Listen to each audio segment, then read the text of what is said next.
గుమగుమలాడే గుత్తి వంకాయ కూర ఎలా ప్రిపేర్ చేసుకోవాలో ఇవాళైతే చూసేద్దాం. వంకాయలను శుభ్రం చేసుకొని ఉప్పు నీటిలో వేసుకోవాలి. కుక్కర్లో తగినంత నూనె వేసుకొని శుభ్రం చేసుకున్న వంకాయలను కూడా ఇందులో వేసేసుకోవాలి. చిన్న టీ గ్లాస్ నీళ్లు వేసి ఉడికించుకోవాలి. మసాలా కోసం ఎండు కొబ్బరి, జీలకర్ర, ధనియాలు, నువ్వులు, పల్లీలు, చెక్క, మొగ్గ, లవంగం, బిర్యానీ ఆకు వీటన్నిటిని పౌడర్గా పట్టుకోవాలి. ఇందులోనే తరుక్కున్నటువంటి ఎర్రగడ్డ, టమాటో, పచ్చిమిర్చి, చింతపండును కూడా వేసి కొద్దిగా నీళ్లు వేసేసుకొని ఇలా మసాలా పేస్ట్గా పట్టేసుకోవాలి.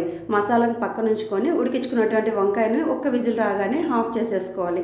స్టవ్ వెలిగించి బాండీ అయితే హీట్ చేసుకోవాలి. తగినంత నూనె వేసి మసాలా ముద్దను బాగా వేగించుకోవాలి. మసాలా ఎంత వేగితే ఆ కూర అంత రుచిగా ఉంటుంది, గుర్తుంచుకోండి. ఉప్పు, కారం, పసుపు తగినంత ఎసరు కూడా వేసి మరొక 5 నిమిషాలు అయితే ఉడికించుకోవాలి. ఉడికినటువంటి వంకాయను కూడా వేసేసామంటే కూర రెడీ అయిపోయినట్లే. ఇంతేనండి, బిర్యానీని మించిన గుత్తి వంకాయ కూర అయితే రెడీ అయిపోయినట్లే. వీడియో నచ్చిందా?